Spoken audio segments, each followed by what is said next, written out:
Well, friends of the cursed world, let's go over the notes from this Barça 1 Deportivo Alaves 0 match. A game where Barça had a weak first half. Alaves held up pretty well during the match, and then in the second half, Barça was much superior with a great performance from Lamine Yamal. Well, there's a lot to analyze from this match. This week we have, as always, thank you, because we've reached nearly 7 million views. I mean, the record for January is a record. January for sure. Luis, one of those who leads us, told me the other day all the data from the channel. Record in January, we'll see in February, we're going to surpass 7 million. We're going to try to exceed 7 million, even though it has fewer days, and for sure, the annual accumulation for this 2025. I hope it's going to be something truly amazing, thanks to you, friends of the cursed world. Okay, and we have something very important planned very soon in March, apart from everything we usually do, the Champions League, etc., the leagues, etc. All the videos that you already know, we have something very important planned for March, and then we're going to go all out this summer. Among other things, we have the Under-21 Euro with a special correspondent for the Euro. Under-21 as well, with the Under-20 World Cup, the Under-17 World Cup, which will be a little later, and the Club World Cup. A lot of things we're going to do here on your channel that keeps growing. Anyway, let's go over the notes from this Barça 1 Deportivo Alaves 0. Let's go over the notes from the Barça versus Alaves match. All right, let's go.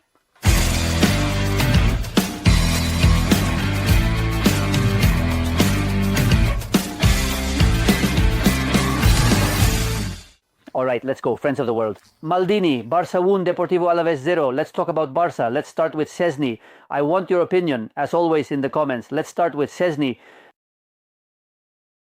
He hardly had any work. It's a decision on the part of Flick. It seems to me to be a rather compromised decision and quite debatable. I think that, well, beyond what happened in this match, he hardly had any work. I'm going to give him a 5.5 because he hardly had to participate. A little in the second half, a couple of outings, but not much more. I think that Flick with Szczesny believes that when the decisive moments of the most important matches in the league, the Champions League and the Cup, arrive, for example, the titles that Barça still has in play, let's say that experience is undeniable. It's superior to experience by Iñaki Peña. And I think that's what is giving SES the starting position. He's already absolutely consolidated. Of course, a solid 5.5 for SES. Now let's move on to Koundé. Well, he didn't get forward much. He had some offensive contributions. It's true that defensively, Alaves hardly posed any danger. So in a match where Alaves doesn't generate much danger, I expected a bit more from Koundé in attack, just a little more. A 6 doesn't give me more than a 6 for Jules Koundé. Now, keep in mind, he only played the first half and he wasn't good, in fact, because of a play with Guridi that got him a yellow card. I think that's one of the reasons why Flick substitutes him at halftime. Eric Garcia didn't do well. Araujo didn't do well either. I think he needs to keep improving to be the key man in the center of defense. With Cubarsí, he didn't have much work, but that yellow card he picked up was quite avoidable. So for me, a 5.5, no more than a 5.5 for Araujo Cubarsí. The best of the defense, because in the final stretch of the match, and this is true when Alaves started to attack a bit more and when there was only a 1-goal margin, there was some risk, obviously, because Alaves ended up putting 3 forwards in attack. He had 3 or 4 really good plays, 3 or 4 really good defensive reading plays of positioning, several crosses. I still really like him a lot. Cubarsí, a 7.5 in this match for Cubarsí. A 7.5 for Cubarsí. Alejandro Valde, well, in the first half he had some offensive appearances, but not too much. In the second half, we did let him get forward a bit more, but he didn't have a very impressive offensive game either. Valde, for me, it's a 6. A 6 for Valde, who needs to keep improving. And the more Valde improves, the more he will continue to improve. Rafinha, Casado. Weak, right? Lazy, married. In fact, I'm starting to see the possibility. It is quite clear that De Jong will end up being a starter in the most important matches. We'll see when the opponents are stronger. Logically, the team has to defend a little more.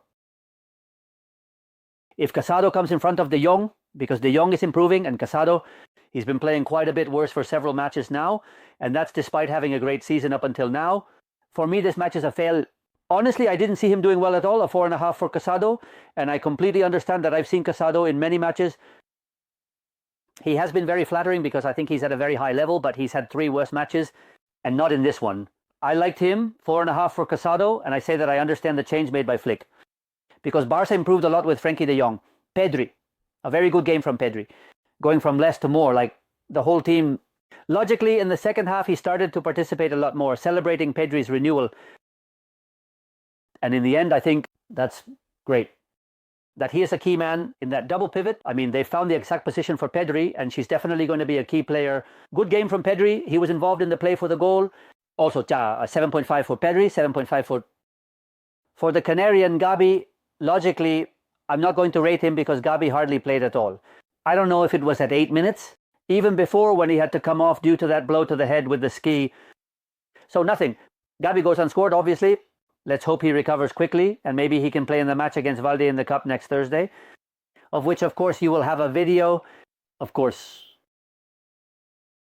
I have, by the way, several videos already prepared for this week, some with those player comparisons that we do, and a couple of videos that David Diegues has made that you're going to like, which has a lot to do with something that's going to surprise you quite a bit. You'll see that during the week, aside from the Copa del Rey with the highlights, with all the footage from the 4 quarter-final matches, we'll start talking a bit about City Real Madrid.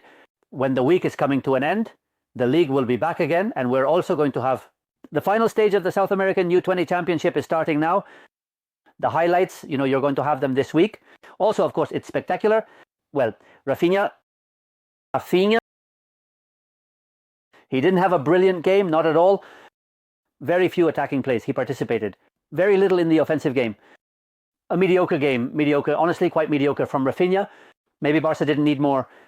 Well, that's true, but he didn't do well at all. For me, a 6, a good one. Just a barely good one, no? More than a 6 for Rafinha. Minya was bad, by far the man of the match.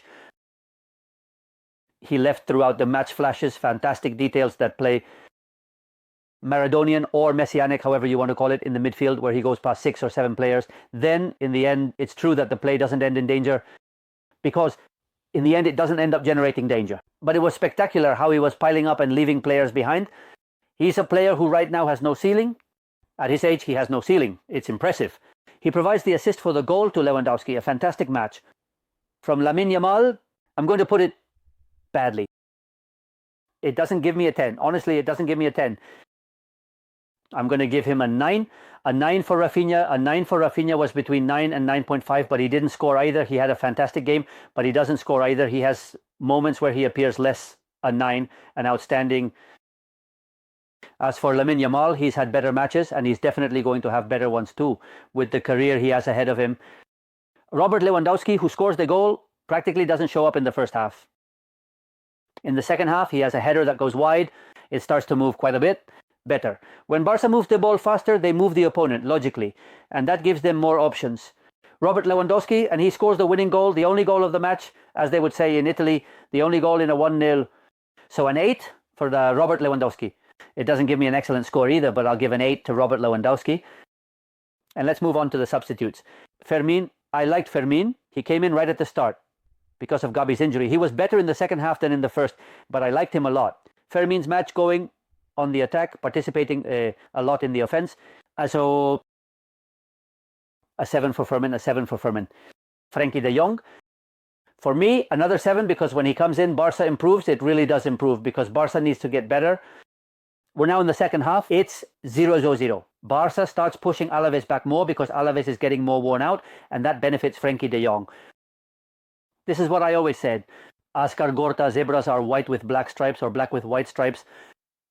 That is to say, Frenkie de Jong, Barca has improved because Frenkie de Jong came in, or has Frenkie de Jong improved the team?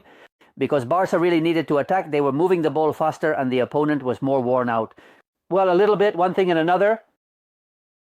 A little bit of one thing, a little bit of another. But for me, Frenkie de Jong gets a 7.5. 7.5 for Frenkie de Jong. Eric Garcia, practically without work. He's a player who has a good ball distribution, and he clearly improves in that aspect. Araujo, a 6. And then Fermin, well, almost not good. He comes on for quite a few minutes, but he hardly appears in the game. 5.5 for Fermin. 5.5 for Fermin. It's true that he comes on when Barca is already winning the game. And, well, he doesn't really create much danger, to be honest. And then Gerard Martin and Pau Victor, nothing. They played for just about a minute, practically coming in during stoppage time. So I'm not going to rate them. And let's finish with Flit. Let's see. The direction of the field was good because he got injured. Gabi, Fermin comes in. The logical change, since David Olmo wasn't there. Injured, of course. But then he makes 2 changes in the second half. That clearly improved the team. De Jong's thing for Casado and Eric Garcia's ball distribution, also for Araujo. I think both changes improved the team. He kept my mum bad the whole match. He was being the best, I think, in the end. The reality, friends of the world, Maldini, is that in the end, I think that's it. He deserves at least an 8. Let's give him an 8. Not too much. The opponent put a lot of pressure on Barca, so I'll give Flick an 8 for this victory for Barca. It's minimal, but important because it puts them 4 points ahead of Real Madrid and 3 points ahead of Atletico Madrid. Considering that Real Madrid and Atletico de Madrid are playing on Saturday, Barca will know on Sunday against Sevilla in Sevilla. That result could tighten the league even more. Of course, the league can get even tighter. What's clear is that if Barca wins in Sevilla, they will close the gap with one or both of the teams. If they draw, logically, it could be a good match day for Barca. We'll see what happens because we have the quarterfinals of the Cup coming up first. Exciting, friends of the world, Maldini, and much more. A hug. Bye.